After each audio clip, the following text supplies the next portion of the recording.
The last thing I expected while sipping my Saturday morning coffee was a woman with a rhinestone-bedazzled visor and an HOA badge duct-taped to a clipboard slamming her fist on my Tesla hood and screaming, "Move this electric junk box now, or I'm calling the sheriff." I choked on my coffee not because of the threat, but because she had just unknowingly declared war on the state governor's private security convoy. Karen, yes, her name is actually Karen, had just tried to tow a disguised charging hub designed by Homeland Security for Motorcade refueling.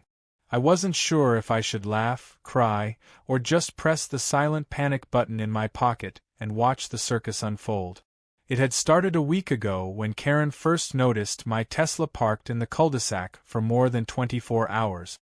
Most neighbors knew I worked in state-level infrastructure security, but Karen had just moved in 3 months ago and was hell-bent on turning our quiet neighborhood into a dictatorship disguised as a flower and fence utopia. She ran unopposed for HOA president because no one else wanted to touch that cursed title. Ever since then, she patrolled like she was auditioning for a reality show called Tyrants of the Gated. Her latest vendetta? My Tesla. Now, to be fair, the car was parked in a shared but perfectly legal space beside my driveway. I'd had it there for a few days because it was doing more than charging, it was serving as a covert recharge node. See, the state recently rolled out a new silent motorcade fleet, fully electric and designed to move without any detectable emissions or engine signatures. I'd been contracted to test a low-profile backup system, and they needed a place to trial run the suburban route. My Tesla was wired into a whole substation behind my garage, hidden beneath what looked like a regular flower bed. But to Karen, it was simply ruining the visual harmony of her morning yoga sessions. That Saturday, I was enjoying a rare quiet morning when I heard tires crunching angrily onto my driveway. I stepped out to find Karen, armed with her clipboard, a latte labeled Queen K, and a tape measure, pacing around my car like a health inspector about to condemn a sandwich. She whipped around the second she spotted me and said, "You have exactly 30 minutes to move this eyesore, or I'll escalate this to county officials." I was tempted to tell her that not only had county officials approved the setup, but state security personnel had personally supervised the installation, but I decided to wait. Something about the sheer confidence radiating from her over-moisturized face intrigued me. She wasn't just being rude, she was planning something. Sure enough, later that afternoon, I received an email titled Official HOA Violation. She cited several clauses from the HOA handbook, some real, some entirely fictional, and added a threat of fines, towing, and possible civil action. I laughed so hard I had to read it twice. She had copied and pasted paragraphs from a parking blog and tried to pass it off as policy.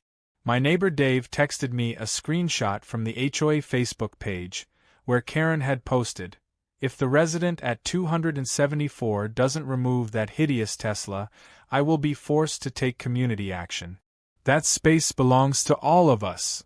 What she didn't know was that Dave, retired Navy and full-time troll, was in on the setup. He replied, "That Tesla's probably the reason we still have power after that storm last week. You might be trying to tow your own generator." That night, I got a secure call from OPS 5, my contact with the Motorcade security team. "Heads up," he said, "Governor's team is planning a dry run through your area in 48 hours. Just keep the car in place and let us know if anyone starts poking around."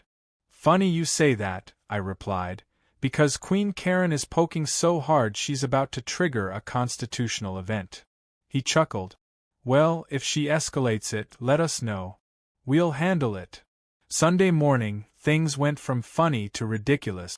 I woke up to the sound of a tow truck backing into the cul-de-sac. Karen stood beside it, triumphant, arms crossed, filming with her phone like she was uncovering Watergate. The tow truck driver looked confused, then alarmed when I walked out with a coffee mug and no expression. "Is this your car, sir?" he asked. "Yes," I said, sipping. "And if you touch it, you'll be violating several state-level security protocols." Karen jumped in. "He's bluffing. This is a residential area. He thinks he's above the law.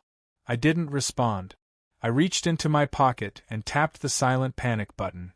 It sent a ping to OPS 5, who was likely already nearby prepping for the Monday test run.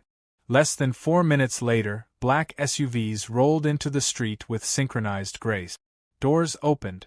Agents in suits and earpieces stepped out and moved with purpose.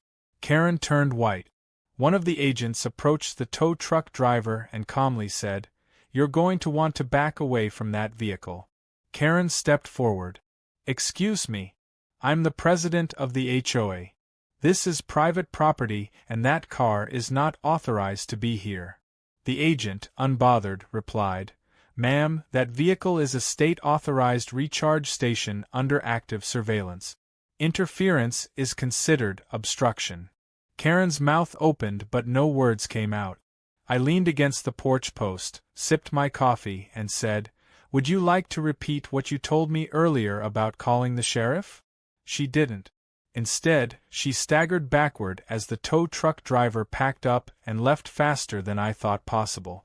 The agents didn't arrest her, but one of them pulled out a tablet and began taking note. Another handed me a small sealed envelope and nodded. Later that day, I opened it. Inside was a thank you letter from the governor's logistics team and a special permit allowing the Tesla to remain parked indefinitely under full legal protection. It also included a line that made me laugh out loud. Should any local enforcers challenge this status again, please direct them to the Office of Emergency Operations, preferably on camera. Karen didn't come out of her house for the rest of the day. But something told me this wasn't over. Not by a long shot. I should have known Karen wouldn't take that public humiliation lying down. If anything, the federal shutdown of her DIY towing operation only ignited her pettiness into a 5-alarm blaze.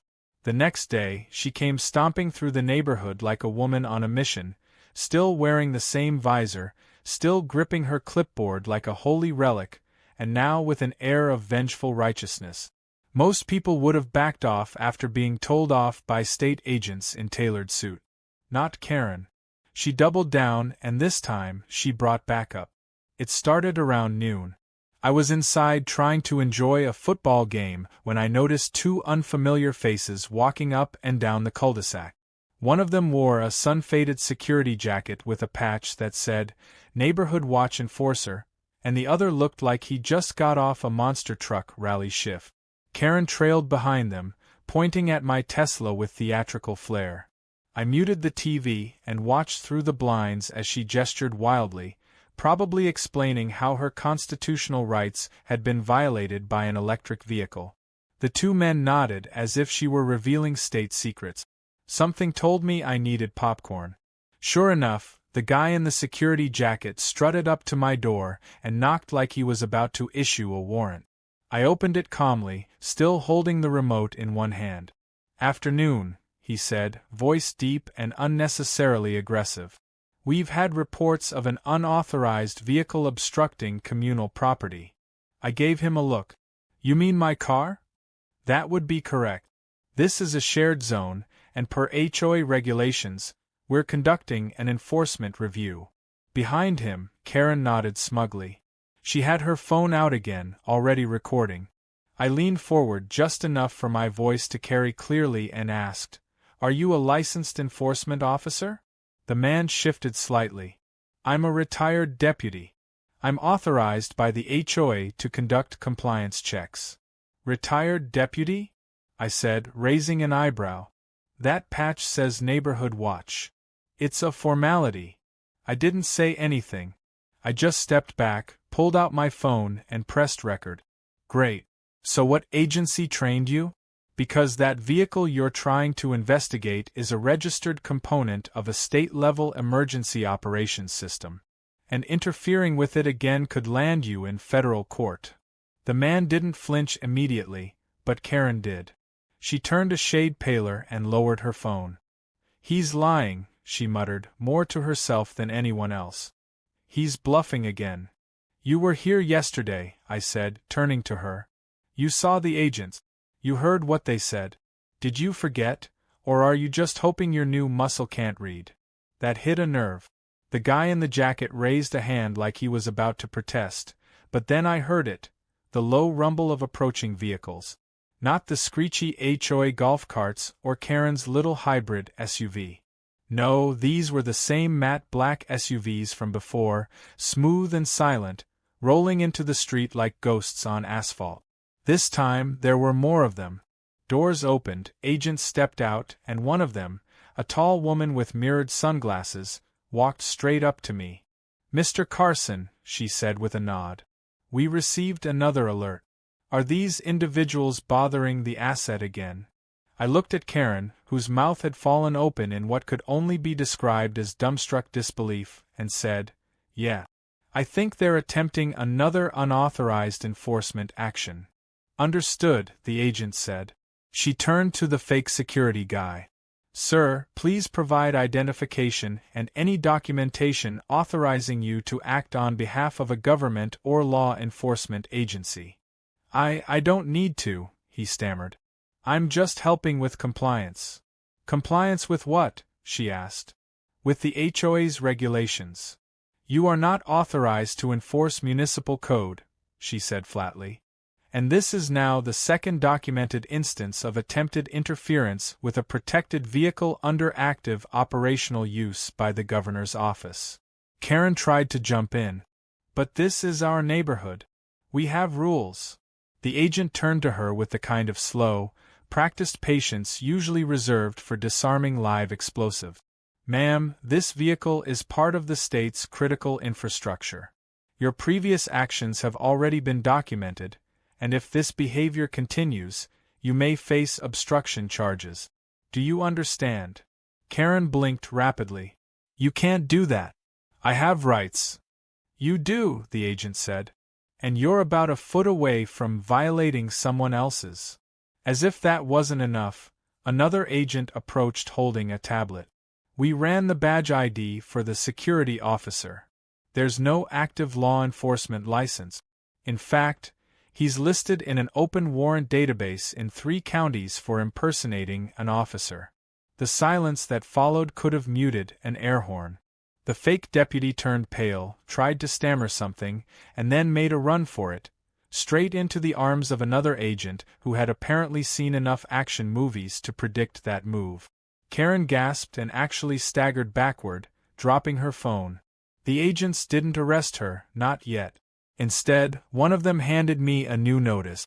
This time it was an upgraded clearance certificate, authorizing me to maintain the charging setup as an emergency logistics site for the entire county.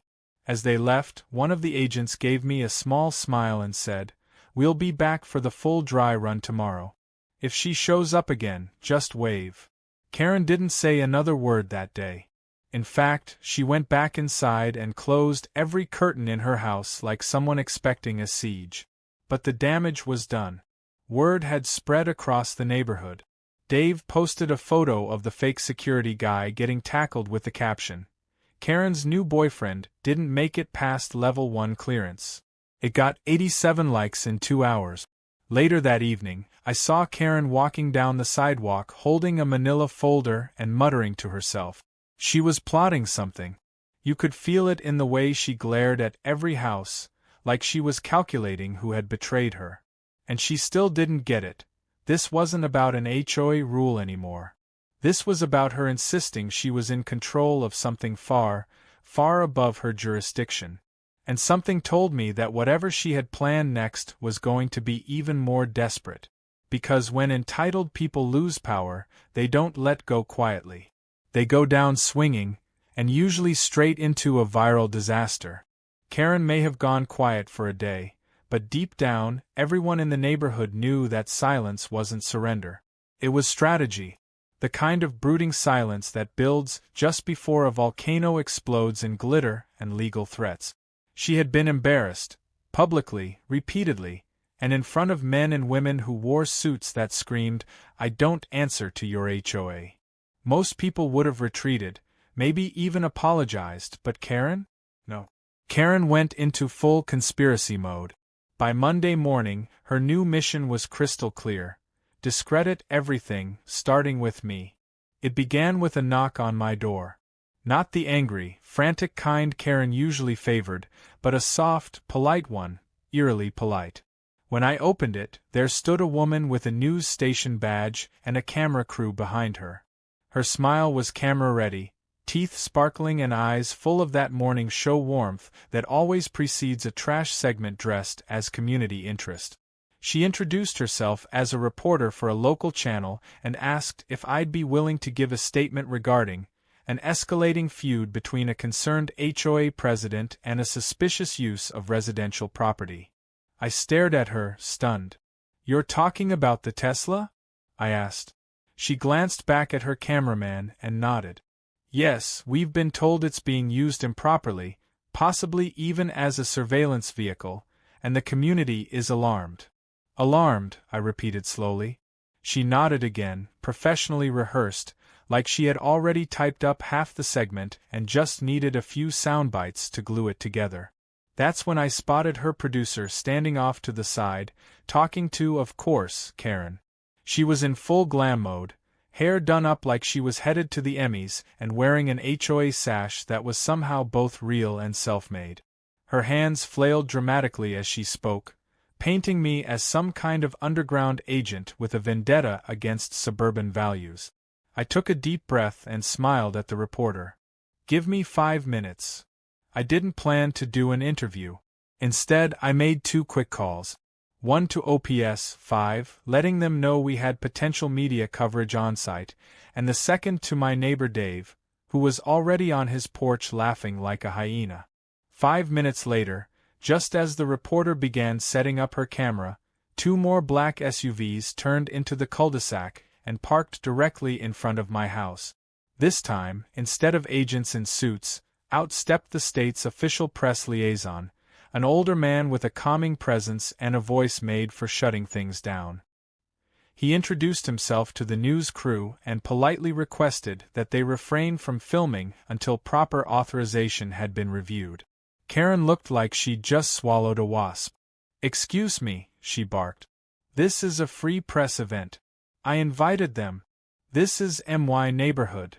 The liaison turned to her with the kind of measured authority that could end conversations in 3 syllables. "Ma'am, this residence is temporarily classified under active state infrastructure protection. Media coverage is not permitted without coordination through the governor's office." Karen's face morphed through disbelief, rage, and something close to horror. "You mean he's not making it up?" she asked, pointing at me. The liaison raised one eyebrow. "We generally do not deploy armored motorcade resources for fictional purposes." It was glorious. The camera crew slowly packed up while the reporter quietly apologized and left. Karen, denied the platform she had so desperately scrambled for, stormed off with her sash flapping in the wind behind her like a broken kite. But she wasn't done.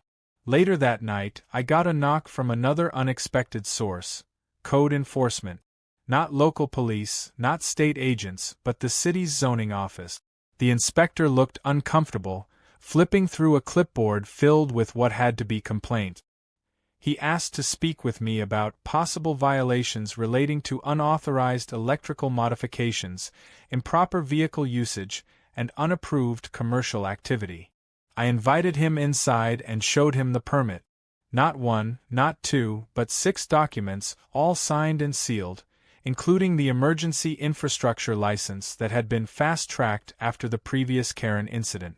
The inspector's eyes widened. "Where did these come from?" he asked. "The governor's office," I said. "You'll probably want to call before issuing any warnings." He did. And when he stepped outside to make that call, Karen, who had been lingering in her yard, marched over in a frenzy. "Don't let him intimidate you," she hissed at the inspector. "He's lying. He forged those papers, I know he did. There's no way someone with a Tesla and a smug attitude is working with the governor." The inspector didn't answer. He listened to the phone, nodded a few times, then hung up. "Everything is cleared," he said firmly. "There are no violations here. In fact, you should probably stop submitting reports unless you'd like to be investigated for harassment." Karen looked like her hair was about to combust. "This is a cover-up," she shouted. "This is a state-level conspiracy to hide his illegal infrastructure." The next day, it went viral. Someone had recorded Karen's outburst from across the street, complete with her screaming about government conspiracies, fake chargers, and something about solar mind control. The clip was uploaded to social media with the caption, "HOA Karen tries to take down a Tesla, finds out it's for the governor." Within hours, it spread like wildfire. Twitter, Reddit, TikTok, every corner of the internet latched onto it like vultures circling drama. Memes popped up instantly. One had her face photoshopped onto a cartoon villain holding a wrench with the words, "You'll never charge here again." Another showed the Tesla transforming into a robot labeled State Secrets Transporter. Karen tried to get the video taken down. She posted furiously online, threatening lawsuits, citing defamation, accusing the neighborhood of online bullying. It didn't help that the HOA board was now getting calls from reporters and angry residents wanting to know why their president was screaming about motorcade espionage. The board finally called an emergency meeting. It was closed to the public, but word spread fast. A day later, the board issued a statement. Karen had been suspended from her HOA duties pending a formal review. The message was short and polite, but the subtext was clear. She was an embarrassment. Several neighbors posted screenshots of the statement with celebratory comments, some offering to throw a "Karen is on hiatus" barbecue. Dave put up balloons. Despite her online tantrums, Karen didn't show her face much that week. She had gone from neighborhood tyrant to community laughingstock in the span of a few viral clips and one very well-placed charging station. But knowing her, she wasn't finished. She was licking her wounds, nursing her bruised ego, and probably plotting something even more unhinged. And if her next move was anything like her last, it was bound to be dramatic, stupid, and unforgettable. I just hope she didn't bring a marching band this time. Just when I thought Karen had finally accepted defeat, especially after being suspended from her self-proclaimed HOA throne, the woman found a new way to crash through rock bottom and dig deeper. She had gone dark online, disappeared from the HOA threads, and didn't show up for the next 2 board meetings. Most of us thought she'd skipped town or finally taken a long-overdue vacation. But no, Karen wasn't gone. She was waiting for the perfect moment to rise from the ashes and attempt one final, flaming act of neighborhood domination. And she chose the worst possible moment to do it. That moment arrived in the form of a surprise visit from the governor himself. It wasn't just a courtesy drop-in. The governor was in town for an infrastructure press event and decided to include a stop by the test site, the very one disguised as my Tesla. Apparently, my location had been selected as a model of innovation for the governor's Clean Power Initiative. OPS 5 called me the night before and gave me a heads-up. There'd be a few cars, some reporters, a small press crew. Nothing major. Just a quick speech, a handshake photo, and then back to the State House. Except it wasn't nothing. By the time the motorcade rolled in that morning, the cul-de-sac looked like the opening scene of a political thriller. 3 black SUVs, a security sweep team, a half-dozen local officials, and enough camera equipment to make the neighbors think Spielberg had moved in. The governor stepped out of the vehicle looking relaxed and charming in that "I drink local coffee and save the planet" kind of way. He shook my hand, complimented the setup, and thanked me for my contributions to the state's green energy initiative. That's when it happened. Right in the middle of a brief Q&A with the press, as the governor explained how discrete charging infrastructure like mine would one day support emergency response vehicles, Karen emerged like a dramatic subplot. She stormed down the sidewalk in a flowing blouse and pearls, holding a folder stuffed with what looked like very serious papers. Her heels clicked like gunshots on concrete. One of the security staff tried to intercept her, but she waved her hands like she was casting a spell and shouted, "I am a resident of this neighborhood, and I demand to speak to the governor." The media turned. Cameras clicked. Every head swiveled. The governor raised an eyebrow and gestured for security to hold back. "Let's hear her out," he said with a grin that suggested he already knew this was going to be entertaining. Karen marched up, completely undeterred by the suits, the cameras, or the fact that she was interrupting a sitting governor. She launched into a full-scale tirade about improper use of residential space, illegal modifications, and how this entire setup was a fraudulent misuse of taxpayer dollars. She waved her folder like it contained the secrets to Area 51. The governor let her finish. Then, with the smooth delivery of a seasoned politician who's dealt with dozens of Karens before, he simply asked, "And what exactly is your role in all of this, ma'am?" Karen puffed up. "I'm the HOA president." There was a beat of silence. A few awkward coughs. Then one of the board members, who'd been standing to the side, quietly stepped forward and said, "Former president. She was suspended last week." Karen's face turned crimson. The governor chuckled gently. "Well, thank you for your input. But I think our agencies have already cleared all the proper channels. And if there are any further concerns, I'm happy to have our legal team review them." Karen wasn't done. She jabbed her finger toward my Tesla. "That car is not a state vehicle. He's using this whole thing to boost his own ego. He made up the Motorcade. He called fake agents." Before I could say anything, one of the security officers pulled out a document case and handed it to the governor. He opened it, flipped to a page, and held it up for the cameras. It was my original authorization certificate, complete with state seal and multiple signatures. The governor read aloud, "This Tesla-based node is hereby designated as part of the Clean Power Emergency Support Grid and authorized under Executive Directive 29A. Then he looked at Karen and added, "So, no ma'am. It's not fake. It's literally on the books." The media lapped it up. You could practically hear the microphones salivating. Karen opened her mouth again, but nothing came out. She had finally hit a wall she couldn't argue with.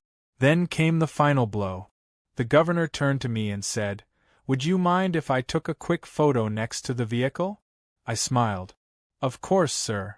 As we posed for the cameras, with the Tesla gleaming in the background, Karen stood to the side, frozen in place. Someone from the press asked her to step out of the frame. She did so slowly, then stumbled away as the flashbulbs went off. The photo went viral within hours. News outlets picked up the story. Headlines read, "Governor praises Citizens Electric Support Station and Local Hero Helps Power Green Future." Karen? She became a footnote, a blurry figure in the background of a historic picture. But the story wasn't over yet. Because later that day, a package showed up on my doorstep. It was from the governor's office. Inside was a plaque engraved with the words, "For service to the state, clean power innovator." Beneath it was a small, subtle line that made me laugh out loud. "Inspired by local opposition. Powered by resilience." Karen saw the plaque later that evening when she walked past my driveway, eyes locked on the brass like it had personally insulted her. She said nothing. She just clenched her jaw and kept walking. The HOA board met again that weekend and, according to Dave, they made it official. Karen was permanently removed from any position of authority in the association. The motion passed unanimously, except for one abstention from her next-door neighbor, who simply didn't want to get involved. At the end of it all, the governor's visit had done more than validate my project. It had revealed the full scope of Karen's crusade and shut it down in front of the whole state. Her fantasy of restoring HOA order had been buried under a mountain of reality, and this time, there were cameras to prove it. As for me, I added the plaque to the base of the charging port, a quiet reminder that even in the face of manufactured outrage, the truth and a few thousand volts of clean energy would always win. I figured after the governor's visit, the viral video, the public humiliation, and the HOA's decision to officially strip Karen of her title, we'd seen the last of her. Most people would have retreated into obscurity, maybe changed zip codes or taken up silent yoga to recover from the public collapse of their suburban empire. But not Karen. She wasn't built for humility. She was built for denial, deflection, and one last catastrophic tantrum. I didn't know when it would come, but I knew it would. And when it did, it was every bit as unhinged as I feared. It started subtly. The HOA sent out an updated rulebook. Normally these are dry, stapled packets no one reads beyond the bolded fines, but this one had a new clause at the very bottom, one that instantly caught my attention. It read, Clause 14b. In accordance with local and state cooperation guidelines, any permanent or semi-permanent structures built on shared neighborhood property without direct board approval may be subject to re-evaluation. It didn't name me, but it might as well have said, "This is about your Tesla, buddy." I wasn't worried. The governor's team had made the legal status ironclad, and the neighborhood land had been reviewed and approved months ago. But the timing felt too precise, too bitter. It didn't take long to confirm what I already suspected. Karen had submitted a revised petition for HOA amendment under her husband's name. He technically still owned a condo in the community, even though he lived 2 counties over and only showed up when the lawn company messed up his lemon tree. That was Karen's last card, using a loophole to push HOA policy from the sidelines. And it might have worked, except she made the mistake of mailing flyers to every resident titled, "The Tesla Menace, What They're Not Telling You." It was printed in red ink with conspiracy-grade fonts and included screenshots from security cameras, illegally taken, rambling bullet points about radiation, and a laughably photoshopped image of me shaking hands with an alien in front of my garage. Dave got his copy and immediately posted it online. Within hours, the flyer became meme fodder. My favorite version had the title changed to Area 274. The Electric Awakens with a sci-fi soundtrack and motion graphic. Karen's attempt to reclaim her authority had backfired spectacularly. Again. Still, I couldn't shake the feeling she had something else up her sleeve. And I was right. Because 2 days later, a realtor's van showed up outside her house. Not to sell. To evict. That was the twist none of us saw coming. Apparently, Karen didn't actually own her house. It was in her daughter's name. A fact she had never shared with anyone, probably because it undermined the whole HOA queen persona. But her daughter, who'd been quiet and reclusive ever since Karen moved in, had apparently had enough. She'd served her mother with an eviction notice for harassment, defamation, and unauthorized use of the property for personal legal crusades. The agents were there to enforce it. It was surreal. Watching Karen argue with the movers while they boxed up her collection of lawn gnome security cams and inspirational plaques about assertiveness was something no one had expected to witness. She kept pointing to her porch as if it gave her constitutional rights. I watched from my driveway, trying not to laugh, while the Tesla, still humming with quiet, state-sanctioned purpose, remained exactly where it was. As the moving crew loaded her final boxes, I approached one of the guys and asked, "How's it going?" He smirked. "Lady said we weren't allowed to step on her bricks because she installed them herself." I nodded. "Sounds about right." Karen spotted me and walked over, looking like she hadn't slept in days. Her voice was strained but determined. "You think you won, don't you?" I didn't answer right away. Then I said, "Karen, this was never a competition. You just made it one. You brought the governor into my neighborhood." "I didn't bring him," I said. "He came because the work mattered. You just happened to be standing in the way." She glared at me like she was waiting for me to say something cruel. But I didn't. I just turned and walked back to my porch, coffee in hand, and watched as she got in her car, now packed to the ceiling with plastic binders, monogrammed towels, and a decorative sign that read "Good Vibes Only." The irony almost knocked me over. With Karen gone, things settled. The neighborhood relaxed. People started waving at each other again. The HOA board reopened meetings with actual agendas instead of vendettas. My Tesla continued operating as part of the state's grid project, and with the governor's backing, it had become a quiet symbol of progress instead of a battleground. The charging station got a formal plaque installed, right at the base, engraved in steel. It read, Community Power Station, in partnership with the Office of the Governor, Site 274. And underneath, in smaller print, dedicated to resilience, innovation, and the lessons we learn from adversity. It didn't mention Karen, but she was in every story told about it. Then one final surprise arrived.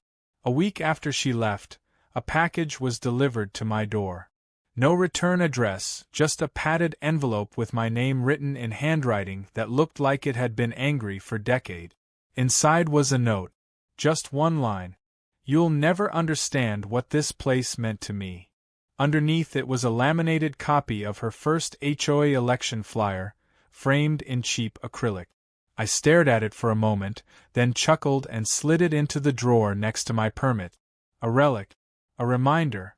Later that month, the governor's office invited me to speak on a local panel about clean energy in suburban environments. They called it Powering Progress. Real people, real solutions.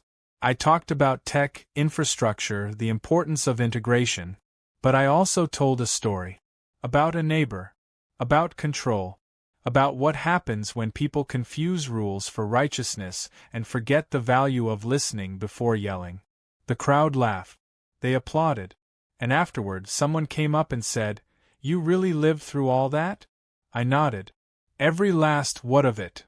And somewhere out there, I like to believe Karen is still writing up another complaint letter.